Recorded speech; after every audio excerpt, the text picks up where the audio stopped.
Bijective function में क्या है कि बाइजेक्टिव फंक्शन बोलो या फिर बाइजेक्शन बोलो।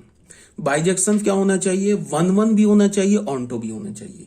और मैंने कई बार बोला है कि बाइजेक्टिव फंक्शन को हम इन्वर्टेबल फंक्शन भी बोलते हैं, और बाइजेक्टिव ही फंक्शन का इन्वर्स एग्जिस्ट करता है और किसी फंक्शन का नहीं करता है।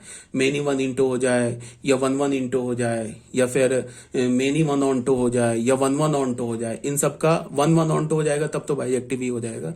तो वन वन ऑनटो का तो इन्वर्स एग्जिस्ट करेगा। Many one into, many one onto या वन वन इंटो, इन सब का इनवर्स एग्जिस्ट नहीं करता है, बिकॉज ये सब बाइजेक्शन नहीं है। बाइजेक्शन नहीं है तो इन्वर्टेबल नहीं है। तो यहां पे डेफिनेशन में आ जाते हैं। फिर डेफिनेशन में क्या बोल रहा है, a function from f A to B is a bijection if it is one one as well as onto. One one भी होगा, ऑन टू भी होगा। In other word, a function f A to B is a bijection if it is, पहले में one one होना चाहिए। One one का एक कंडीशन दे रखा है कि एफ एक्स एफ वाई के इक्वल है तो एक्स वाई के इक्वल होना चाहिए।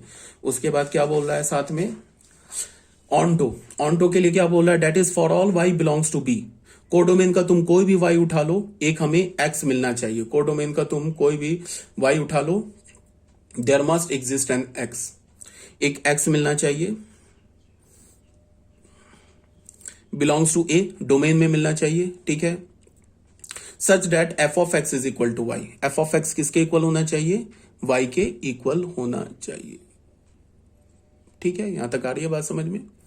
तो ठीक है, क्वेश्चन नंबर 1 देखते हैं। एक फंक्शन दे रखा है हमारे पास A to B a function represented by the following diagram, check whether f is a bijection और नॉट। तो ऑब्वियस बात है बाइजेक्शन है, क्यों है, बिकॉज वन वन भी ऑनटो भी है। हाँ, एक बात अभी मैंने क्या बोला कि अगर कोई फंक्शन वन वन ऑनटो है तो उस केस में क्या होगा कि number of element in domain is equal to number of element in codomain.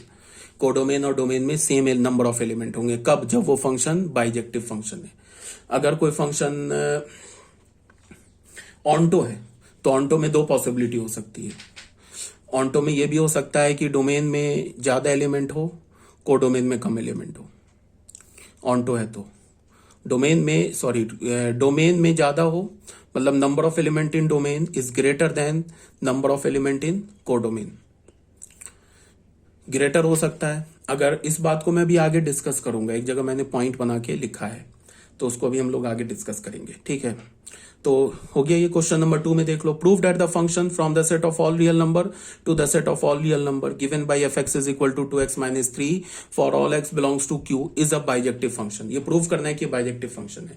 तो बाइजेक्टिव फंक्शन कैसे प्रूव करोगे, पहले इस फंक्शन को इंजेक्शन प्रूव कर दो, फिर सर्जेक्शन प्रूव कर दो। तो injection plus surjection is equal to bijection. तो यहाँ पे इंजेक्टिविटी के लिए हमने क्या बोला कि कोई भी एक्स वाई उठा लिया डोमेन में, रैशनल नंबर उठा लिया, एफ एक्स को एफ वाई के इक्वल किया, x is equal to y आ गया, तो फंक्शन क्या हो गया हमारा, इंजेक्टिव मैप हो गया।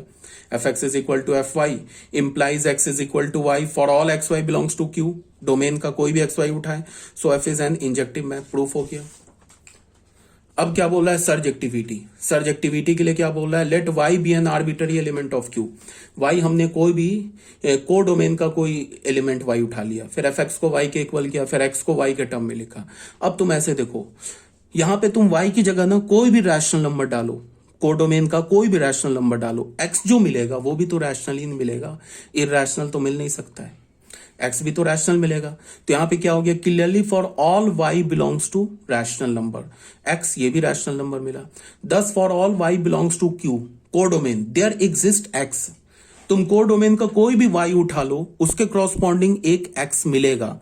वो एक्स किसके इक्वल होगा, वाई प्लस 3 के इक्वल होगा। जैसे हमने क्या लिखा, हमें क्या मिल रहा है, x is equal to y plus 3/2 ऐसे मिल रहा है ना। मान लो हमने ले लिया y का वैल्यू, हमने ले लिया 2 ले लिया, देन x क्या मिल जाएगा, 2 + 3/3, ये क्या हो गया 5/3।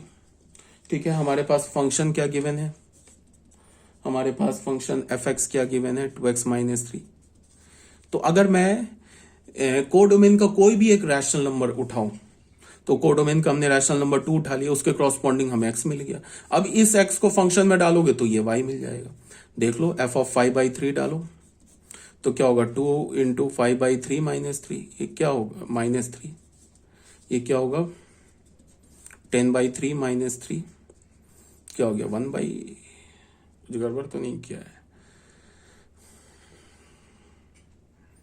ठीक है 5/3 डाला ना, हमारे पास फंक्शन है 2x-3, ठीक है। तो x की जगह हमने क्या डाला, तो y की जगह 2 डाला, तो 2 पर 5/3 मिल रहा है, ठीक है 2 + 3 5/3, ठीक है। तो x का वैल्यू हमें 5/3 मिल गया। अब इस 5/3 को हमने फंक्शन में डाला, तो ये हो गया 10/3 - 3, तो ये हो गया 9 10 - 1/3, लेकिन y क्या आना चाहिए, 2 के इक्वल आना चाहिए। कुछ गड़बड़ तो नहीं किया है क्या मैंने इसमें, y + 3/2, x का वैल्यू क्या मिल रहा है हमें, y + 3/2, गड़बड़ कर दिया है, यहाँ 2 है दोस्त, गड़बड़ किया है यहाँ पे, सॉरी। fx किसके इक्वल है, 2x - 3 के, इसको हमने y माना, तो x का वैल्यू हमें क्या मिल रहा है, y + 3/2 मिल रहा है ना। अब हमने y का वैल्यू मान लो 2 ले लिया, देन x का वैल्यू हमें क्या मिलेगा 5/2। ये y हमने कोई भी रैंडम एलिमेंट कोडोमेन का उठा लिया, तो उसके कॉरस्पॉन्डिंग x मिला ना 5/2। अब इस 5/2 को फंक्शन के डोमेन में डालोगे तो हमें y मिल जाएगा। तो इसको देख लो, f(5/2) हमें क्या मिलेगा, ये मिलेगा ना 2, x की जगह क्या 5/2 - 3 क्या मिल गया, 2 मिल गया। इसी बात को जनरल लिख रहा है, हमने एक एग्जांपल लेके दिखाया ना कि y का वैल्यू 2 डाला तो x का ये मिल गया, फिर x को फंक्शन में डाला तो वो सेम y मिल गया। इसी बात को जनरल क्या बोल रहा है, इसको बोल रहा है क्या कि clearly for all y belongs to rational number, हमने कोई भी y ले लिया रैशनल नंबर का, तो एक x एग्जिस्ट करेगा, उस x का वैल्यू क्या होगा y + 3/2, वो x भी रैशनल नंबर होगा। दस for all y belongs to rational number को डोमेन देयर एग्जिस्ट x, एक x एग्जिस्ट करेगा, उस x का वैल्यू y + 3/2 होगा, और इस x को जब तुम फंक्शन में डालोगे तो y मिल जाएगा। तो हो गया ना फंक्शन, इसका मतलब ये प्रूफ हो गया ना कि कोडोमेन के हर एक एलिमेंट के कॉरस्पॉन्डिंग एक x मिल रहा है, वो x हमारा डोमेन में है। अब उस x को तुम फंक्शन में डालोगे तो वो y मिल जाएगा।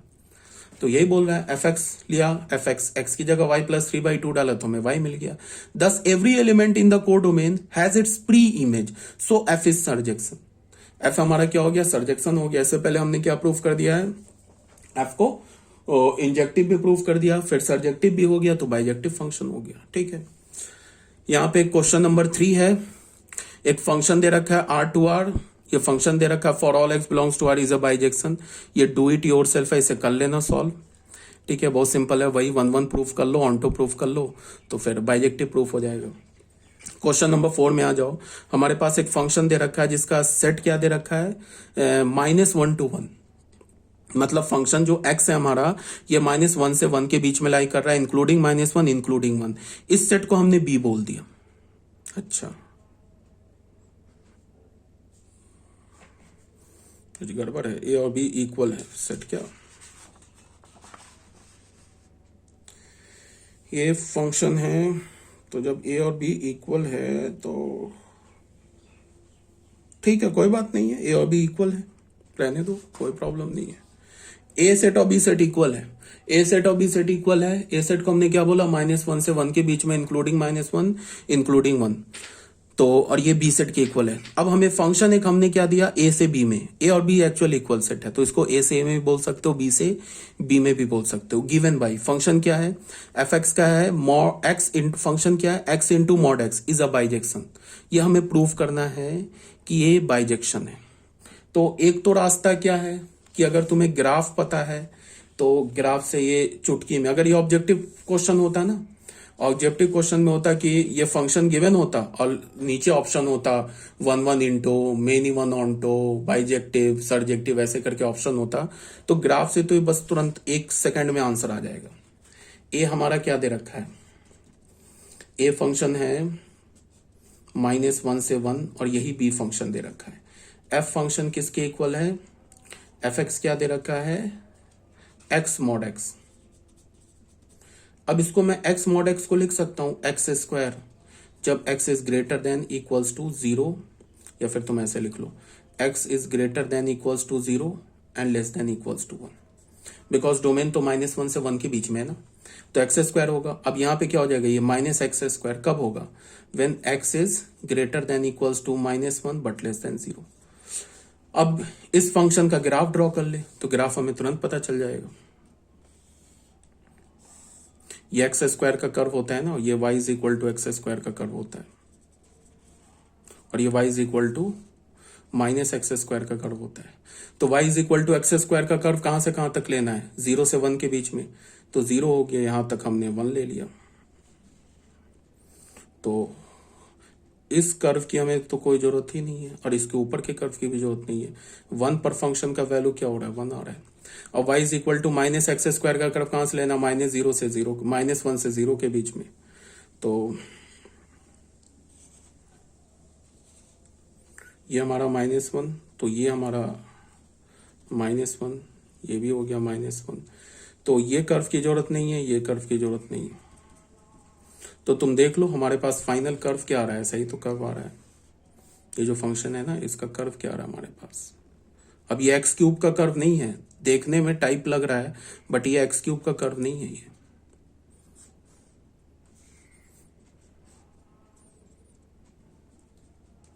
ये 1, ये 1, ये -1, ये -1। अब जब हमें फंक्शन का कर्व मिल गया ना, तो याद रखो अगर कर्व फंक्शन का गिवन है तो फिर दुनिया का कुछ भी पूछ ले फंक्शन में, ऑनटो है, इनटू है, 1 1 है, रेंज क्या है, डोमेन क्या है, इंक्रीजिंग है, डिक्रीजिंग है, कनकेव अपवर्ड है, कनकेव डाउनवर्ड है, पीरियोडिक है, कुछ भी पूछ ले दुनिया का, तुम फंक्शन का बता सकते हो ग्राफ देख के, अगर ग्राफ बनाना पॉसिबल है तो। बट हमारे पास क्या है कि हम सारे जो भी क्वेश्चंस है ना, जो भी हम पढ़ेंगे IIT-JEE में, जितने फंक्शंस हैं उन सारे फंक्शंस का ग्राफ ड्रॉ करना पॉसिबल नहीं है। हाँ, कुछ स्पेसिफिक या क्लास ऑफ फंक्शन का हम ग्राफ ड्रॉ करते हैं, जो मैंने ऑलरेडी 11th में ग्राफ बताया।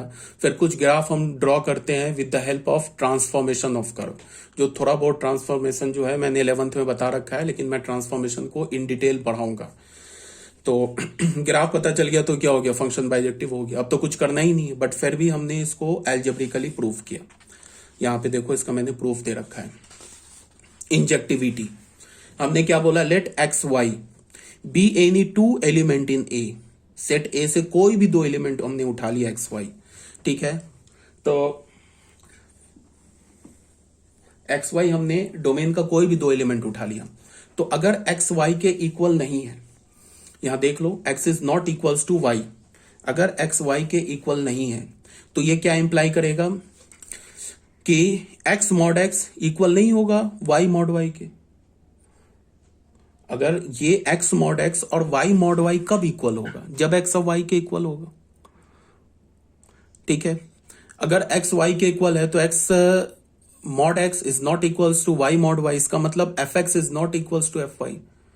तो इसका मतलब क्या हो गया, एक्स वाई के इक्वल नहीं है तो फंक्शन का वैल्यू एक्स पर और फंक्शन का वैल्यू वाई पर भी इक्वल नहीं है। तो यही तो हमारा डेफिनेशन होता है इंजेक्टिव फंक्शन का।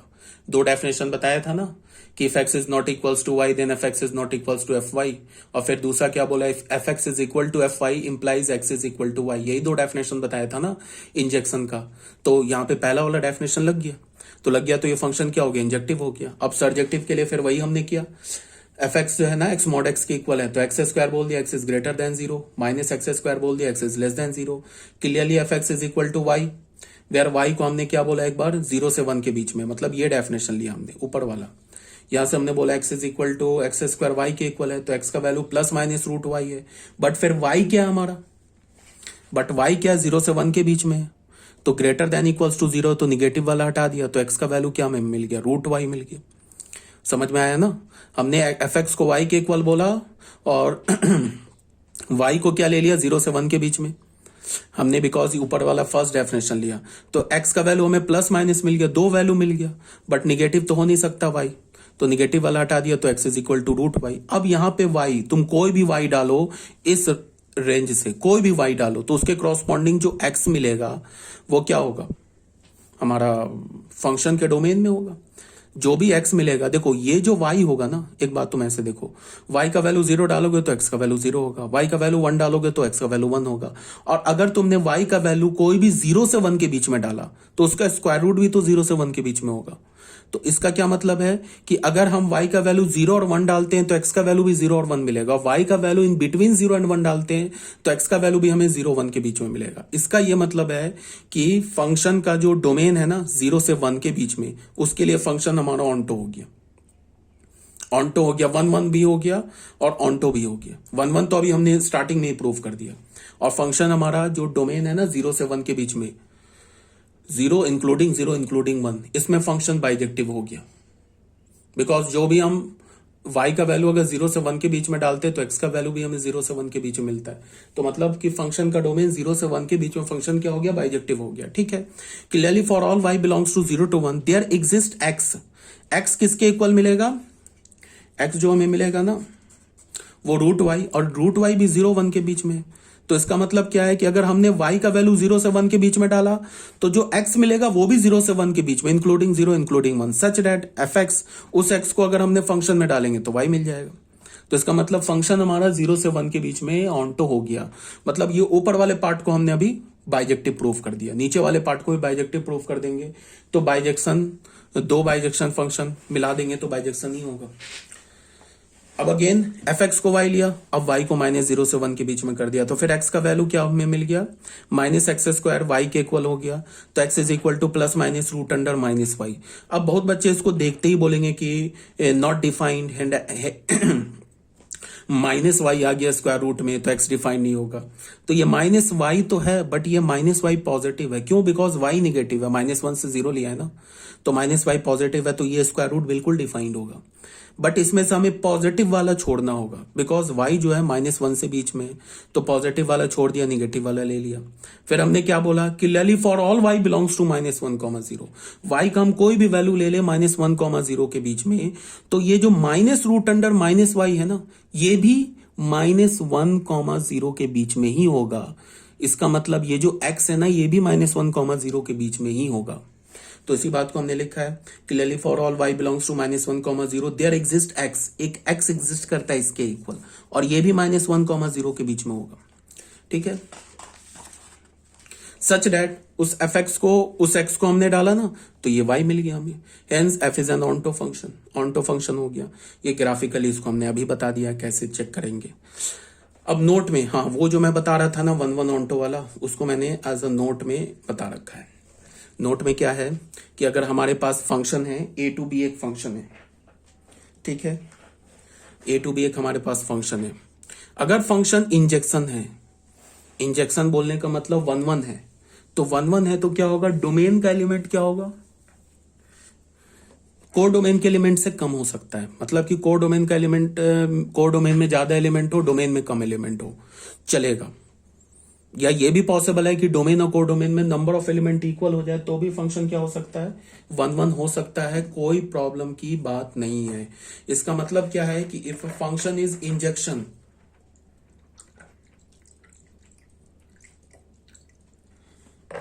Sorry, if a function is if a function is injection, अगर हमारा फंक्शन इंजेक्शन है, 1 1 है, तो डोमेन और कोडोमेन में नंबर ऑफ एलिमेंट सेम भी हो सकता है, और डोमेन में नंबर ऑफ एलिमेंट कोडोमेन से कम भी हो सकता है। तो भी हमारा कैसे हो सकता है, कोई बच्चा बोलेगा, चलो एक बार ना फटाफट दिखा देते हैं, दोनों केस में दिखा देते हैं। मान लो कि हमारे पास ये ए फंक्शन है, ये बी ये सॉरी ए सेट है, बी सेट है, ये एफ फंक्शन है। मान लो 1 2 3 हो जाए, 5 6 7 8 हो जाए, तो देख लो यहां पे क्या है, n A less than n B है ना, फंक्शन 1 1 है। यहां पे एक हमने जी फंक्शन ले लिया, 1 2 3 ले लिया, 4 5 6 ले लिया, इसको हमने जी फंक्शन बोल दिया, ऐसे फंक्शन ले लिया। तो यहां पे क्या है, ये भी 1 1 फंक्शन है, तो यहां पे n is equal to n B होगी। ठीक है, एक तो ये बात हो गई। दूसरी बात क्या है कि अगर फंक्शन ऑन्टो हुआ, सर्जेक्टिव हुआ, तो number of element in B जो होगा वो क्या होगा, उल्टा हो जाएगा। अगर f हमारा सर्जेक्टिव हुआ तो number of element in B ये हो जाएगा less than equals to number of element in A, ऐसे हो जाएगा। अगर हमारा फंक्शन क्या हो गया, सर्जेक्टिव हो गया। तो ये देखो क्या है, हमारे पास ए फंक्शन है, ये हमारे पास बी फंक्शन है, ए बी। अगर हमारे पास फंक्शन एफ जो है ना सर्जेक्टिव है, मान लो 1 2 3 4 5 6 7, तो सर्जेक्टिव है तो ऐसा हो ही सकता है ना, बिल्कुल देख लो ये सर्जेक्टिव है। कोडोमेन में कम एलिमेंट है या कोडोमेन के इक्वल भी हो सकता है, डोमेन कोडोमेन में इक्वल हो जाएगा। जैसे ये देख लो, ये भी तो सर्जेक्टिव है, इसमें डोमेन और कोडोमेन में इक्वल होगी, यही बात बोला जा रहा है। बट अगर फंक्शन बाइजेक्टिव है तो दोनों डोमेन और कोडोमेन के एलिमेंट को क्या होना होगा, इक्वल होना होगा। तभी तो यार डोमेन के हर एक एलिमेंट का इमेज कोडोमेन के हर एक एलिमेंट के साथ जाएगा एक एक करके, तो एक एक 1 to 1 हुआ है ना फंक्शन। तो ये ऑब्वियस ही बात है ना कि डोमेन और कोडोमेन में नंबर ऑफ एलिमेंट सेम होने चाहिए, तभी तो 1 1 भी होगा और साथ में ऑन्टो भी होगा। अब यहाँ पे कुछ प्रॉब्लम्स है बोर्ड लेवल, जैसा मैंने तुम लोग को ऑलरेडी बता रखा है, ये जो हमारा पीडीएफ है ये बोर्ड लेवल है। बट अगर तुम मेरी बात को ध्यान से सुनोगे और क्वेश्चन सॉल्व करोगे तो तुम अभी जो मैं पढ़ा रहा हूं इसके बेसिस पर भी तुम जेई मेंस के एटलीस्ट क्वेश्चन सॉल्व कर सकते हो। प्रीवियस ईयर तुम सॉल्व करोगे ना तो जेई, हाँ, बट एडवांस नहीं होगा। एडवांस यार अलग चीज होता है, तो एडवांस के लिए तो एक्स्ट्रा पढ़ना होगा। एडवांस मतलब आईआईटी। आईआईटी का मतलब क्या हो गया कि आईआईटी वर्ल्ड फेमस है, दुनिया के किसी कोने में जाओ, किसी भी यूनिवर्सिटी में जाओ, वहां पे तुम आईआईटी का नाम लो, लोग जानते हैं। भले ही और किसी में जेई मेंस का नाम लोगे नहीं जानते, आईआईटी को जानते हैं। आईआईटी को क्यों जानते हैं? क्योंकि जैसे हम बोलते हैं ना अमेरिका में प्रिंसटन यूनिवर्सिटी है, फेमस है, कैम्ब्रिज यूनिवर्सिटी, वो Massachusetts institute of technology MIT, वो सब फेमस है, इसे बोलते हैं ना। तो इंडिया की स्पेशलिटी है इंजीनियरिंग में आईआईटी। तो अगर तुम जाओगे कहीं भी तो आईआईटी, तो आईआईटी के लिए एडवांस के लिए अलग डेडिकेशन चाहिए, काफी मेहनत चाहिए। तो एडवांस के क्वेश्चन तो नहीं होंगे सॉल्व, बट जेई मेंस के हो जाएंगे। एडवांस के लिए मैं तुम्हें बताऊंगा, आगे भी है ना एक और फंक्शन पढ़ाना है ना तुम्हें, उसमें मैं बताऊंगा। तो अब आ जाओ प्रॉब्लम्स फॉर बोर्ड लेवल। अभी पहले बोर्ड लेवल देख लेते हैं। बहुत बच्चे तो ऐसे होंगे जिनको यही ज्यादा लग रहा हो, उनको मन कर रहा होगा एनसीईआरटी को बिल्कुल एनसीईआरटी सॉल्व कराते, तो उनको यही ज्यादा लग रहा हो कि पता नहीं क्या सब पढ़ा रहे। बट ये जो भी पढ़ा रहा हूँ नहीं बोर्ड लेवल है, ये कोई मेंस एडवांस लेवल नहीं पढ़ा रहा हूँ, सिंपल बोर्ड लेवल का भी मैं तुम्हें फंक्शन चैप्टर पढ़ा रहा हूँ। Problems for board level. Board level के कुछ प्रॉब्लम है। Show that the function natural number से natural number given by fx is equal to 2x is 1 1 but not onto. 1 1 तो है बट नॉट ऑन टू है। ये NCERT का question है, खुद ही करना सॉल्व, ठीक है, इसमें कोई बड़ी बात तो है नहीं। फिर आ जाते हैं क्वेश्चन नंबर 2 में। Prove that the function r2r given by fx is equal to 2x is 1 1 and onto. 1 1 भी ऑन टू भी है, या देख लो ना y is equal to 2x। फिर आ गया ना लीनियर कर्व, तो लीनियर कर्व है ऑल रियल नंबर से ऑल रियल नंबर में, तो y is equal to 2x curve कैसा होगा, ओरिजिन से पास करता हुआ कर्व होगा ना। तो साफ ही दिख रहा है 1 1 ऑन टू, ग्राफिकली तो साफ दिख रहा है। y is equal to 2x का कर्व कैसा होगा, ऐसा ही तो होगा। ये y is equal to x का कर्व है, तो y is equal to 2x थोड़ा सा ऊपर हो जाएगा। ये हमारा y is equal to 2x का कर्व हो गया। तो कर्व ही देख के बता रहे हैं ना कि ये फंक्शन 1 1 भी ऑन टू भी है, ठीक है। एल्जेब्रिकल प्रूफ कर लेना। कैसे प्रूफ करोगे, एक बार उसे इंजेक्टिव प्रूफ कर लो, फिर सर्जेक्टिव प्रूफ कर लो, तो हो जाएगा, ठीक है। Show that the function f R to R defined by f x is equal to x square is neither 1 1 nor onto. ये हमें प्रूफ करना है कि जो फंक्शन है ना ही 1 1 है ना ही ऑन टू है, ये तो क्लियर है। बिकॉज इस फंक्शन में जो y है, y का इस फंक्शन का रेंज क्या है, 0 टू इन्फिनिटी, तो कोडोमेन के इक्वल नहीं है, तो फंक्शन इंटो हो गया। और फिर दूसरी बात क्या है कि इस फंक्शन में जो y का वैल्यू होगा वो या तो 0 होगा या तो पॉजिटिव होगा, नेगेटिव तो हो नहीं सकता। बट कोडोमेन तो ऑल रियल नंबर है, उसमें नेगेटिव भी रियल नंबर है, तो यही सब देख के बता सकते हो। 1 1 भी नहीं है, क्यों नहीं है, बिकॉज -1 और 1 पे दोनों पे इमेज सेम है, तो हो गया many 1 into function. Prove that the greatest integer function f R to R given by f x is equal to greatest integer x is neither 1 1 nor onto. ये तो ग्राफ से ही पता चल रहा है। एक्स का वैल्यू अगर तुम 0 से 1 के बीच में लोगे, एक्सक्लूडिंग 0 इंक्लूडिंग 1, तो लोगे तो एफ एक्स का वैल्यू क्या मिलेगा, हमें 0 मिलेगा। तो मतलब हो गया ना इनफाइनाइट एक्स पर इमेज सेम हो गया, तो फंक्शन हो गया मेनी 1। फिर अगर तुम एक ग्रेटेस्ट इंटीजर फंक्शन का रेंज निकालोगे, वो तो क्या हमारा set of all integers, but इसका कोडोमेन क्या दे रखा, ऑल रियल नंबर, तो हो गया function many 1 onto function, ठीक है। Show that the function f हमारे पास है from the set of all real number, एक है इस फंक्शन का डोमेन क्या दे रखा है, from the set of all real number.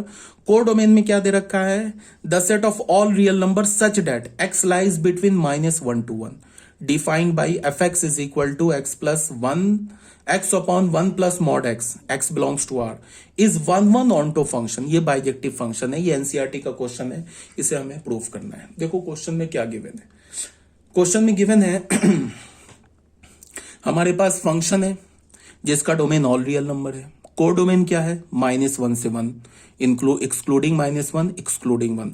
Function को हमने कैसे डिफाइन किया, एफ एक्स को बोला है x upon 1 plus mod x बोला है, where x belongs to R बोल दिया।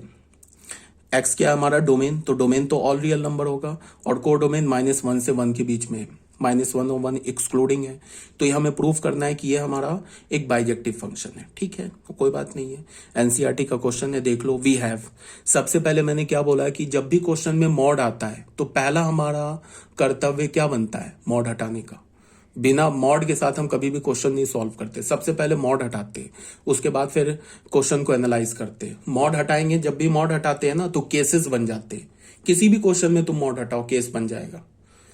मॉड हटाएंगे कब, जब एक्स को नॉन निगेटिव बोल के मॉड हटा देंगे सीधे, फिर एक्स को निगेटिव बोल के मॉड हटाएंगे, एक माइनस लगा देंगे।